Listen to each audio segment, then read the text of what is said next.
Hi guys, I just picked up a Technics SL-1410, and as usual with those 70s turntables, the fine tuning of the speed puts are often corroded and you need to clean them.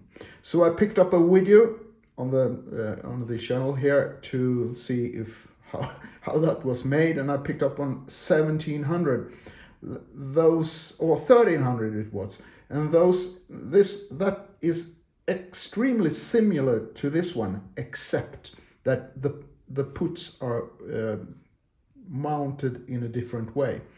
In this 1400 there are not a separate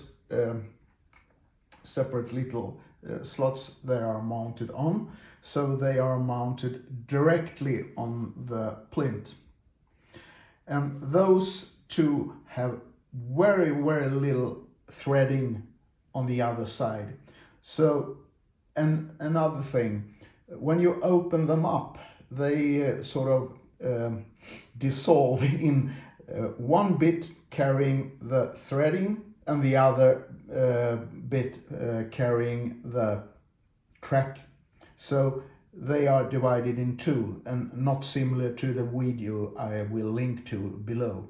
And to mount those again, you have to do something like this to cushion those and to put on the lid to keep them in place while you turn the turntable around and to fix them with the screws.